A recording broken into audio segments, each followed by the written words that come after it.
Bonjour à toutes et à tous, c'est Smart Impact, 30 minutes pour parler transition écologique et responsabilité sociétale des entreprises. Voici le sommaire. L'invité de l'émission, c'est Nicolas Gomard, le directeur général de la Matmut. Le groupe lance ce 20 janvier une consultation de grande ampleur auprès des collaborateurs et des sociétaires pour définir sa raison d'être. Notre débat portera sur le bien-être au travail, avec notamment le témoignage d'Éric Carrière, ancien champion de France de football reconverti dans le business du vin à Dijon. Et puis dans Smart Ideas, on testera le Kaba. C'est un comparateur de produits dédié aux alternatives éco-responsables. Voilà pour les titres. C'est parti, c'est Smart Impact.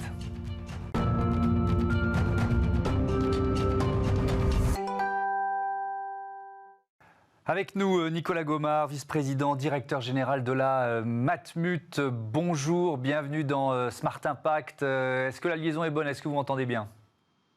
Très bien, bonjour, merci de votre invitation. Alors, ce 20 janvier, pourquoi c'est une date importante pour le groupe Matmut? Expliquez-nous. C'est une date importante parce qu'aujourd'hui, nous lançons une grande consultation à destination de tous nos délégués, tous nos sociétaires et tous nos collaborateurs. Vous savez que la Matmut, c'est une mutuelle. Et une mutuelle, c'est quoi? C'est une structure qui s'organise à partir d'un regroupement d'un certain nombre de personnes qui veulent en commun trouver les moyens de se protéger contre différents aléas. Et donc, ces personnes, ce sont nos clients, ce sont nos sociétaires. Et donc, nous voulons retrouver dans cette consultation l'esprit mutualiste, c'est-à-dire faire en sorte que tous nos sociétaires puissent, et nos collaborateurs aussi, puissent formaliser ce qui est notre raison d'être aujourd'hui. 4 millions de sociétaires, 6300 collaborateurs. On se dit, vu de l'extérieur, que les voix, les avis des sociétaires vont forcément plus peser que ceux des collaborateurs. Est-ce que ça vous semble logique finalement ? Alors, ce genre de démarche est double. Naturellement, nous avons voulu à la fois solliciter nos sociétaires dans cet esprit mutualiste que je rappelais à l'instant, mais également nos collaborateurs. De fait, ce que nous observons en général, c'est que, et dans la majorité des cas, c'est que les idées convergent. La Matmut n'a pas attendu aujourd'hui la date de son anniversaire, des 60 ans d'existence, pour définir, pour parler sa raison d'être. Notre démarche aujourd'hui, c'est de la formaliser. Au départ, la Matmut s'est créée sur un concept assez original qui était de dire finalement, il y a des mutuelles pour certaines catégories de population, mais il n'y a pas de mutuelle pour permettre un accès à une assurance automobile pas chère pour les salariés du secteur privé. Et c'était l'objet initial de la Matmut. Et puis le groupe s'est développé de façon considérable depuis sa création, il y a 60 ans, pour devenir un acteur complet de l'assurance. Et donc ce que je veux dire par là, c'est que nos collaborateurs, ils ont vécu depuis l'origine dans cette logique mutualiste de servir un certain nombre d'idéaux, de solidarité, de bienveillance à l'égard des sociétaires. Et donc, de fait, cette consultation permettra de dégager des lignes de force qui pourront converger, in fine, entre ces deux populations. Ça change quoi, justement, pour un groupe aussi important que le vôtre? Ça change quoi de définir ou de formaliser sa raison d'être? C'est très important parce que, finalement, une raison d'être, c'est quoi? C'est la colonne vertébrale de l'entreprise, c'est une forme de loi fondamentale, c'est quelque chose qui est un peu au-dessus de tout, c'est-à-dire ça doit guider l'ensemble des actions de l'entreprise. Ce n'est pas seulement les actions d'ailleurs en matière de RSE, responsabilité sociétale des entreprises, mais c'est également une façon aussi de vivre notre métier d'assureur. Et donc, formaliser cette raison d'être, c'est encore une fois définir un cadre, un guide pour l'ensemble de l'action que nous menons au quotidien au bénéfice de nos sociétaires. Alors, vous nous l'avez dit, le groupe Matmut fête ses 60 ans cette année. Quelques chiffres, il y a ceux que j'ai déjà donnés, 6300 collaborateurs, près de 4 millions de sociétaires, 7 400 000 contrats d'assurance, dont 2 800 000 qui concernent des véhicules, un chiffre d'affaires de 2,5 milliards d'euros en 2019. Nicolas Gomard, est-ce que ce chiffre d'affaires progresse? Est-ce que finalement l'année de crise Covid vous a permis de progresser en chiffre d'affaires, malgré tout? Alors c'est une année qui évidemment est une année très particulière hein, et qui une année difficile. Pour autant, notre chiffre d'affaires va progresser cette année. Et donc nous sommes satisfaits évidemment de cette progression. Vous parlez de cette année de crise Covid, eh ben, j'en profite pour évoquer justement pour à nouveau illustrer cet esprit mutualiste qui nous anime, eh ben, tous les gestes solidaires que la Matmut a décidé spontanément dès le mois d'avril lors du premier confinement pour venir en aide ou contribuer à la solidarité vis-à-vis de nos sociétaires. Ça a été le gel des tarifs auto décidé dès le mois d'avril 2020 jusqu'à la fin de l'année 2021. Ça a été le gel des tarifs vis-à-vis des professionnels aussi que nous avons décidé. Ça a été le fait d'accorder un chèque de 75 € à l'ensemble de nos sociétaires qui étaient en demande d'emploi. Si je vous cite ces exemples, c'est justement pour exprimer, pour illustrer cet esprit mutualiste qui nous anime depuis 60 ans et que nous voulons encore plus développer dans les années à venir. Vous dites ça aussi parce que c'est une façon de rappeler que vous n'avez pas attendu la pression plus ou moins amicale du ministre de l'économie pour prendre ces décisions. Absolument, nous n'avons pas attendu ça, que ce soit en particulier d'ailleurs s'agissant de nos clients professionnels. C'est une décision que nous avons prise dès le mois de septembre et donc bien avant que les discussions aient lieu avec effectivement le gouvernement sur le sujet. Vous aviez fin 2019 167 000 professionnels, artisans, TPE, PME sous contrat. Il y a cette question de la perte d'exploitation qui a été très polémique. Comment vous l'avez gérée à la Matmut ? Eh bien, écoutez, nous avions des contrats qui étaient extrêmement clairs, qui faisaient partie d'ailleurs des 93% des contrats de la profession qui n'offraient aucune ambiguïté sur leur interprétation. Et donc nous n'avons pas eu de sujet particulier vis-à-vis de nos clients, de nos sociétaires sur le sujet. Pour autant, nous avons pris, je le disais, un certain nombre de mesures qui vont d'ailleurs au-delà du gel des tarifs pour les professionnels, puisque nous avons accordé des remises de cotisation pour l'ensemble de notre portefeuille de 2 à 4 mois de cotisation, ce qui est quand même assez significatif parce que nous étions conscients des difficultés que la situation engendrait pour un certain nombre de nos clients. Donc nous avons essayé, au-delà de la stricte lecture des contrats, hein, qui étaient sans ambiguïté, nous avons essayé, encore une fois, de faire preuve de solidarité vis-à-vis de ces professions en difficulté. Alors, il nous reste un peu plus de 3 minutes. On va parler de vos éco-engagements. Votre siège social est à Rouen. Et dans cette ville, vous avez inauguré, il y a un peu plus de 3 ans, la Filature. C'est le siège de Cardiff IARD, structure commune créée par le groupe Matmut et BNP Paribas. On voit d'ailleurs une photo de ce bâtiment. Pourquoi il est symbolique de vos engagements en matière d'environnement ? Parce que ce bâtiment est le plus grand bâtiment tertiaire enregistré sous le label Passive House. Donc c'est un bâtiment qui, au plan de la consommation énergétique, est extrêmement vertueux. Et ça illustre effectivement un de nos axes de politique RSE, c'est-à-dire contribuer au développement durable. Donc ça, c'est un exemple. Il y en a d'autres. Notamment, nous sommes résolument engagés en matière de placement. Vous savez que les assureurs sont des investisseurs structurels. Eh bien, nous avons des placements qui sont délibérément engagés dans les objectifs de la COP21, limitation du réchauffement climatique à 2 degrés. Donc nous avons déjà pris des décisions d'exclusion du charbon, ça viendra avec le pétrole de schiste un peu plus tard, etc. Donc cette dimension de développement durable, de lutte contre le réchauffement climatique, de transition écologique est très importante dans nos engagements RSE, avec 2 autres volets qui la caractérisent également. Quels autres volets? On peut les citer? Bien sûr. Alors le premier, c'est le bien-être. La Matmut, historiquement, a toujours été très proche du monde de la santé. Et nous, entre autres éléments, nous finançons un hôpital d'excellence qui s'appelle l'Institut Mutualiste Montsouris, qui est à Paris, qui est un des meilleurs hôpitaux en matière de techniques d'intervention cardiaque.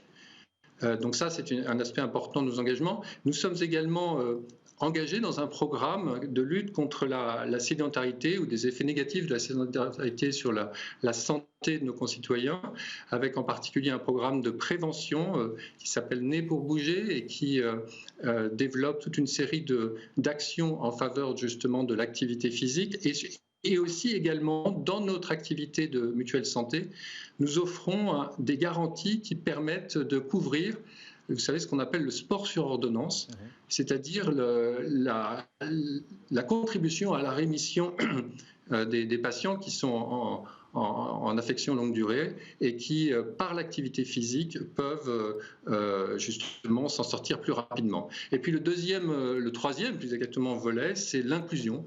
Alors l'inclusion, qu'est-ce que ça veut dire chez nous? Deux illustrations. Le premier, c'est nous sommes très attachés à permettre, à faciliter l'accessibilité d'un certain nombre de populations à la culture. Nous avons notre propre centre d'art contemporain. Nous finançons en tant que mécène un certain nombre de centres culturels, notamment l'Opéra de Rouen.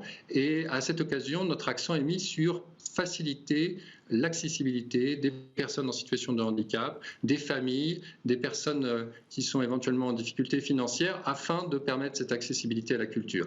Et deuxième exemple, s'agissant de l'inclusion, eh bien, vous savez, votre chaîne, je crois, est très, très penchée sur l'entrepreneuriat. Eh bien, nous sommes financeurs de deux fondations, la Fondation des entrepreneurs de la Cité, et qui facilite justement l'entrepreneuriat à l'aide de la proposition d'assurance à des prix particulièrement compétitifs, et puis la fondation de l'Entreprendre pour apprendre, qui permet aux jeunes de quartiers défavorisés d'avoir une chance de créer leur propre entreprise, ou en tout cas de comprendre les mécanismes de création d'entreprise afin d'améliorer leur avenir. Vous voyez, donc ces trois volets sont vraiment tout à fait constitutifs de notre politique RSE. Merci Nicolas Gomard. À bientôt sur Bismart et bon anniversaire à la Matmut. Allez, tout de suite, on l'évoquait rapidement, la question du bien-être au travail, c'est notre débat.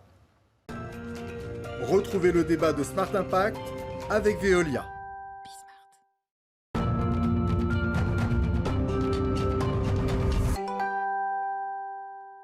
Comment améliorer le bien-être au travail? Vaste débat, c'est notre thème avec Benjamin Combe. Bonjour, vous êtes coordinateur du collectif Les Ateliers Durables.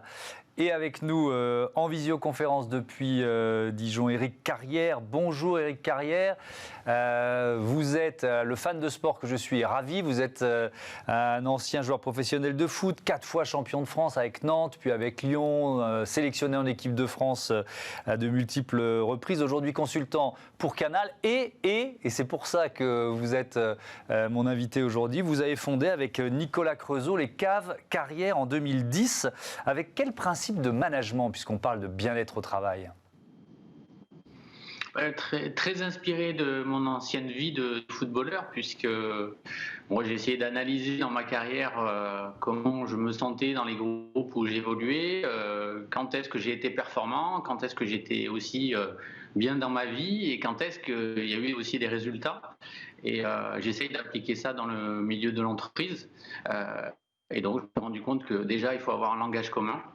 Donc la communication interne dans une entreprise, je pense que c'est déjà quelque chose de très très important. Le langage commun, il y a un autre mot qui revient souvent, j'ai lu quelques-unes de vos interviews à propos de ce métier de manager, de chef d'entreprise, c'est le mot empathie. Qu'est-ce que ça représente pour vous? Ça représente beaucoup de choses, mais ça représente pour beaucoup seulement la bienveillance. Je dirais c'est d'être juste. Et l'empathie, c'est aussi parfois dire les choses, enfin parfois même toujours, quand ça ne va pas. Si on prend un exemple, on fait beaucoup de photos dans les mariages, mais pas dans les enterrements. Et en fait, dans une entreprise, il n'y a pas que des mariages, il y a aussi des moments qui sont difficiles et il faut savoir les appréhender. Donc, l'empathie, je pense, et la bienveillance, c'est quelque chose que l'on peut avoir de manière naturelle. C'est assez difficile quand même de la travailler. Mais ensuite, si on est trop empathique, justement, on peut avoir des difficultés à gérer des conflits. Et les conflits, pour notamment les éviter, il ne faut pas qu'il y ait de non-dits, il faut apprendre à bien communiquer. Alors je retiens que finalement le premier terme que vous avez, la première expression que vous avez utilisée, c'est l'expression langage commun. Benjamin Combe, les ateliers durables existent depuis 2012. Vous animez des sessions de formation, notamment sur ces questions de bien-être au travail. Langage commun ou empathie, vous choisissez lequel des deux comme mot le plus important, vous ? Ils vont de pair. Ils vont de pair, oui. Parce que, aujourd'hui, surtout qu'on est dans une période d'incertitude, je pense que les salariés ont vraiment besoin qu'on ait une communication authentique avec eux et qu'on leur dise voilà ce qui se passe, même s'il y a des difficultés. C'est comme quand vous êtes dans un avion, vous avez des turbulences, vous vous dites voilà, si personne vient vous voir, vous vous retrouvez un petit peu coincé et à vous dire on va se cracher. Alors que s'il y a un commandant de bord qui débarque un petit peu comme disait Monsieur Carrière et qui dit bon bah là on vit quelque chose de compliqué, mais on va s'en sortir ensemble. C'est ces moments de difficulté où en fait, il y a un fond, il y a une culture commune qui se crée. Ce mot d'empathie, alors Éric Carrière disait il y a des gens qui ont une tendance naturelle et ça c'est peut-être difficile à travailler, mais malgré tout vous dans des ateliers ou dans ces sessions de formation, comment vous le rendez concret? Comment vous faites travailler sur cette notion? On utilise pas mal d'approches. Il y a des approches comme la communication non violente. Avec des méthodes qui reviennent, la programmation neurolinguistique aussi, qui peuvent être utilisées. Il y a tout ce qui est outils des tests de personnalité, comme le MBTI, qui permet de voir un petit peu quels sont les antagonismes dans une équipe, quelles sont les complémentarités, et de savoir comment l'autre fonctionne. Donc tout ça, c'est aussi des jeux qu'on met en scène pour que les gens comprennent qu'est-ce qui fait une équipe. Éric Carrière, vous avez mis en place un coach qui accompagne vos salariés, mais pratiquement dès le début, dès l'entretien d'embauche. Comment il travaille et surtout quel est son rôle? C'est assez précis. Oui, alors déjà, j'ai commencé moi-même. Donc ça, c'est le premier élément. En fait, au lieu de parler de tests de personnalité, on parle plus de profil. Et là, je vais vous ramener aux équipes de football. Si on joue qu'avec des attaquants, on ne va pas gagner de match. Si on joue qu'avec des défenseurs, on ne va pas gagner de match. Il faut aussi qu'il y ait des milieux de terrain, un gardien. Donc, il faut plusieurs profils. Et il faut que les profils apprennent à se connaître. Moi, pour tout vous dire, en tant que joueur, à l'époque, je ne comprenais pas pourquoi les attaquants ne défendaient pas trop. Maintenant que j'ai appris à comprendre les profils des uns et des autres, dans une entreprise, par exemple, le commercial, c'est un attaquant. Et l'attaquant, il a plus envie de marquer des buts ou de vendre du vin dans notre activité plutôt que de faire le back-office. Mais on a aussi besoin du back-office. Et dans les profils de personnalité, l'avantage, c'est qu'on peut amener les gens, j'entendais Benjamin dire, apprendre à se connaître et à comprendre ce que l'autre souhaite. Par exemple, pour certains, c'est très important le bonjour du matin. Pour d'autres, ça l'est moins.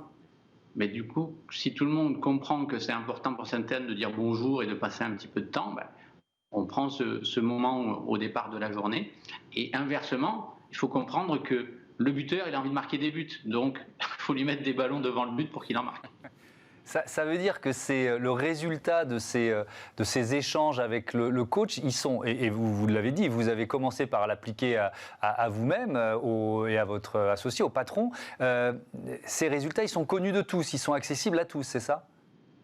Oui, tout à fait. Oui. C'est-à-dire que quand on embauche, là, par exemple, on cherche quelqu'un en comptabilité. Donc, la personne va passer évidemment des entretiens, plus le profil de personnalité. Et la première des choses que va lui dire le coach, va lui donner mon profil, celui de mon associé, en disant voilà comment fonctionnent donc les dirigeants. Et nous, on va essayer de visualiser si la personne va correspondre à ce poste-là. Revenons sur un profil, je cherche un arrière-gauche. Bon, si je vois que sur le profil, il n'est pas arrière-gauche, je ne vais peut-être pas le prendre parce que ça va servir à personne. Ce qui est important, je reviens sur le terme empathique. L'empathie, c'est d'être capable de dire à la personne, voilà, on est en train de se tromper les deux. D'ailleurs, dans les périodes d'essai, lorsque les gens viennent, donc signent chez nous, ils sont à l'essai, moi je leur explique bien, vous êtes à l'essai, mais nous aussi on est à l'essai. Parce qu'il n'y a aucun intérêt qu'on travaille ensemble si en fait, dès le départ, on sent que ça ne va pas coller. La crise Covid, vous l'avez dit, Benjamin Combe, elle est en train de profondément bouleverser nos habitudes. Pour les salariés qui en souffrent, vous avez lancé une plateforme de visioconsultation qui s'appelle Wello. Comment ça fonctionne? Pourquoi? C'est quoi le principe? En fait, le problème, c'est que quand les gens rencontrent une difficulté dans leur travail, c'est pas toujours évident d'aller voir son RH ou son manager ou son délégué du personnel. Et donc, l'idée, c'était de pouvoir ouvrir un espace de discussion qui soit anonyme, où ils peuvent finalement être mis en relation avec un professionnel de la qualité de vie au travail et pouvoir essayer d'obtenir des conseils. Donc n'importe qui peut se connecter, en fait, c'est pas réservé à vos clients, quoi. Si. C'est quand même réservé aux clients, pardon. C'est l'entreprise, effectivement, qui choisit d'accorder un certain nombre de crédits aux salariés pour qu'ils puissent accéder à la plateforme. J'avais pas saisi. Éric Carrière, la notion d'indépendance des salariés, c'est quelque chose que vous mettez en avant dans votre management. Quand on est en crise Covid, ça prend peut-être encore plus de résonance, non ? Oui, bien sûr. Là, on touche à la notion de vie personnelle et vie professionnelle, puisqu'on a tous un équilibre qui est différent. Certains ont des enfants, d'autres n'ont pas d'enfants. Certains, en effet, par rapport au Covid, vont le gérer différemment que d'autres, en se disant mais c'est rien, c'est pas grave.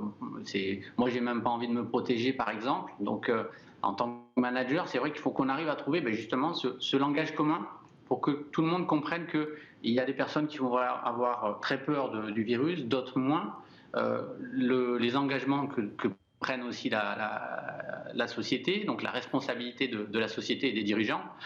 Et c'est en expliquant tout ça que tout le monde comprend, parce qu'il ne faut pas se leurrer. Quand on explique les choses, on a quand même beaucoup plus de chances que les gens comprennent que si on n'explique pas.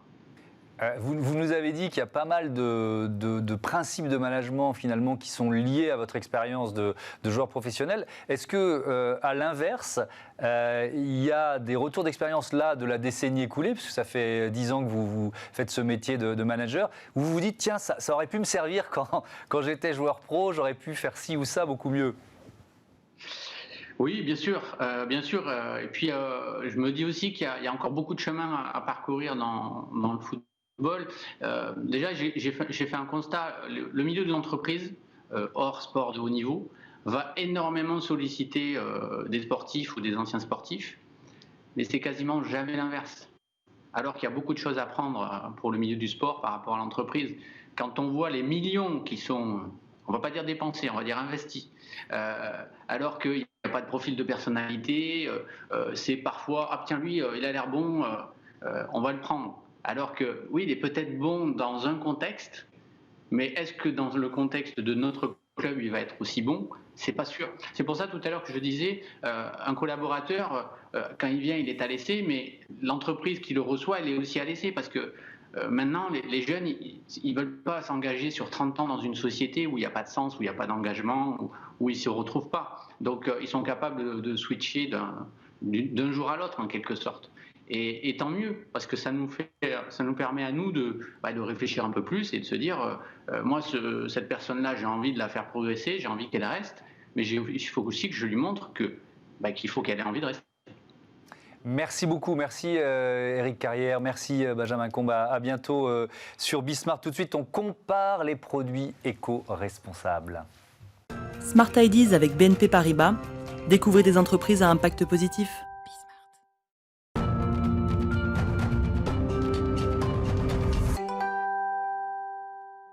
Smart Ideas, une start-up en pleine lumière. On découvre le Kaba avec sa cofondatrice Caroline Vivant. Bonjour. Bonjour Thomas Hugues. Bienvenue. Le Kaba, c'est un comparateur dédié aux produits éco-responsables. Quand et pourquoi vous l'avez créé ? Alors, on l'a créé avec mon associé Clarence Coria il y a en plein confinement, en avril dernier, dans une première version d'abord sur l'alimentaire seulement, et puis dans sa version actuelle, ça fait à peu près 6 mois que le site est en ligne. Le déclic, c'est d'abord quoi ? Une réaction de consommateurs, de consommatrices ? Alors, c'est exactement ça, parce qu'on est toutes les deux mères de famille, on a 3 enfants, des métiers prenants, l'envie en fait d'avancer sur le chemin d'une consommation plus responsable, et on se rendait compte que c'était compliqué et que c'était très chronophage.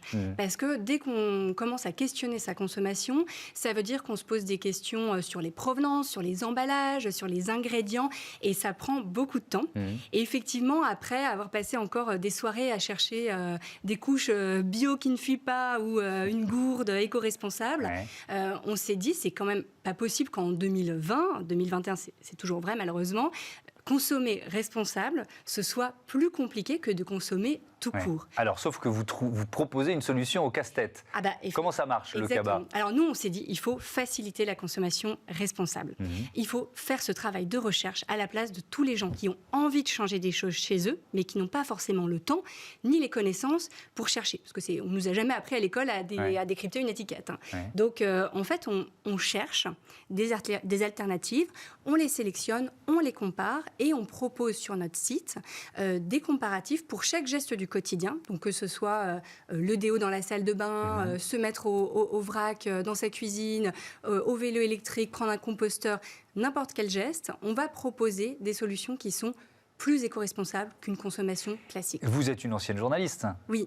Donc il y a presque une dimension d'enquête, d'investigation sur les produits avant de décider de les mettre en avant, c'est ça? Effectivement. En fait, ce qu'on fait, c'est qu'on va chercher partout sur le web, dans nos propres expériences, dans les magasins, on va chercher des produits et en fait, on va lire en gros les petites lignes que les gens ne lisent pas, les petites parties de sites où on va chercher l'info, on va demander notamment les provenances parce qu'elles sont pas toujours données. Et effectivement, on va faire ce travail d'enquête et de recherche avant de faire une sélection de 10-12 alternatives par type de produit. Le cabas, c'est quoi le modèle économique d'un site comme celui-là? Comment vous gagnez de l'argent? Alors, le principe, ça va être d'être apporteur d'affaires. Donc, l'idée, c'est qu'on constitue nos comparatifs et on propose après aux partenaires, aux marques qu'on a sélectionnées, qui sont toutes des marques éco-responsables. On ne compare pas de produits qui ne sont pas éco-responsables avec des produits qui le sont. Et on propose aux marques après de mettre en place un lien d'affiliation qui nous permettra de toucher un pourcentage si le consommateur qui est venu par notre site, in fine, fait son achat. Vous avez abandonné l'une et l'autre vos métiers d'avant? Ah oui, on a abandonné, on s'est reconverti et lancé dans cette belle aventure parce qu'en fait, on était encore une fois dans nos vies personnelles, je pense en transition écologique dans nos familles et on avait envie d'aller un cran plus loin et d'en faire aussi notre métier et d'apporter des solutions. Il y a pas mal de labels, il y en a presque trop. Est-ce que vous pensez qu'il faut simplifier ce maquis des labels, parce que ça peut participer de la confusion des consommateurs? Alors effectivement, c'est vrai que on a peu de connaissances sur les labels et il y en a énormément. Et des labels, des vrais labels, il y en a. Il y a aussi de l'affichage, du greenwashing qui ne veut rien dire. Moi, c'est vrai que j'étais très satisfaite d'entendre parler il y a juste une semaine de l'EcoScore, par exemple, qui a été lancé par différents acteurs de l'alimentaire. L'idée étant, en parallèle du Nutri-Score, de proposer en fait des informations clés sur l'impact écologique des produits et non plus nutritionnel. Et ça, c'est le genre d'initiatives qui sont formidables parce que on a besoin, en fait, les consommateurs, s'ils veulent reprendre leur consommation en main, il faut qu'on leur donne les outils pour le faire, les connaissances. Donc, plus on simplifie, plus on rend accessible la consommation responsable, plus les gens feront ces petits gestes. Merci beaucoup, Caroline Vivant. Bon vent à votre site. Merci. Le cabas est déjà dans mes favoris sur mon ordinateur. Voilà, c'est la fin de cette émission. Je vous donne rendez-vous demain sur Bismart, la chaîne des audacieux. Vous pouvez nous retrouver à toute heure aussi sur bismart.fr.